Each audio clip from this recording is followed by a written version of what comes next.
আমরা এখন আছি বাড্ডা থানার যে পিছনের রাস্তাটা, যে ৫ তারিখে বিজয় মিছিলে সবাই যখন ব্যস্ত, তখন বাড্ডা থানার যে পুলিশগুলো তারা ভয়ানকভাবে গুলি তারা ছোড়ে এবং তারা এখানে যা এত পরিমাণ নিহত এবং আহত হয়েছে, আশেপাশে যে বাড়িঘর ছিল তারা সবাই আতঙ্কিত ছিল যে কি অবস্থা হবে। আমরা একটু কথা বলবো যে সেই দিনের ঘটনার একটু বর্ণনা শুনবো।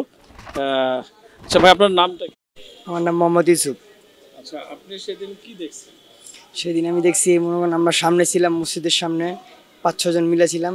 তারা কি করছে, টানা 10 মিনিট কোনো গুলি করে নাই। তারপর আমরা ছিলাম তুমসে গুলি ছাত্তা ছিল, আর আমরা সে ছিল আসলে ড্রামের তলে, আর আমি ছিলাম এই পাশে।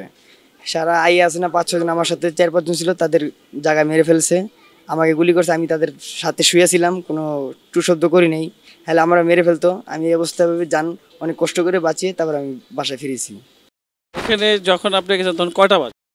তখন হইলো 8:30 কি 9টা বাজে রাতের। তার মানে দিনের থেকে যে শুরু করে সেই ঘটনা আপনি দেখেন নাই?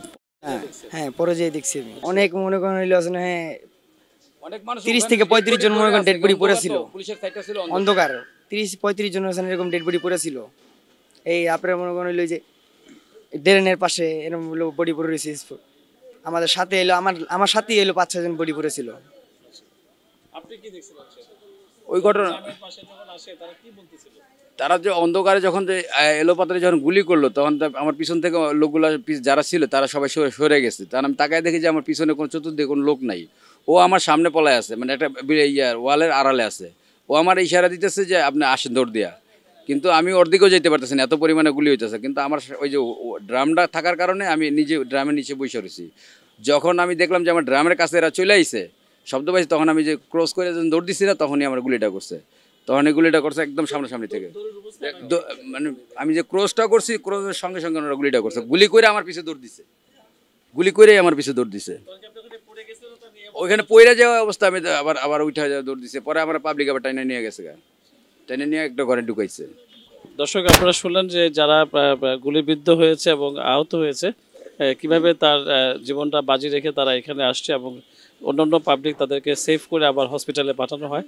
আপনাদেরকে আপনাদের এই যে আরেকজন মা কথা বলবে।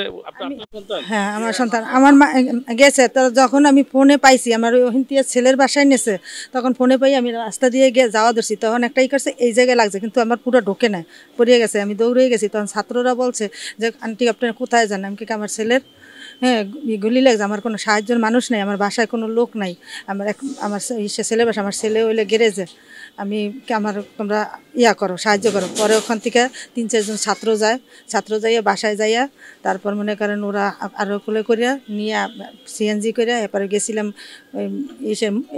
এই প্রথম গেছিলাম ফরাজিতে করলো কি ছাত্ররা দিয়ে, এরপর কেছে যে আন্টি আপনারা এখানে করেন, আমরা আসছি। ফরাজিতে একটু খালি ব্যান্ডেজ করিয়া পরে কিছু আমরা এখানে রাখতে পারবো না, আপনারা মুগদা লইয়া যান বা ঢাকা মেডিকেল। তখন আমরা মুগদা নিয়ে যাই। মুগদা নেওয়ানোর পর তখন করিয়া বাসায় বইয়া এমনি নিজেরা 9টা গুলি উঠেছি এই পায়ের, 9টা। আর হাতেরটা আমরা কইতে পারবো না, ওই যে ব্যান্ডেজ করে সেই জায়গায় অনেক লাশ, এরপর অনেক রুগী সিরিয়াস, মনে করেন অনেকে অপারেশনের সময় মারা যাইতে আছে, গুলি উড়ানের অনেকেই কাছে। এই তাড়াহুড়ার মধ্যে তারা বললো কি ব্যান্ডেজ করিয়া দিছে আর একটা সেলাইন দিছে। আমার সাথে ক্যামেরা আছে SK মামুন, সুমন শেখ, NNTV, বাড্ডা থানার, ঢাকা।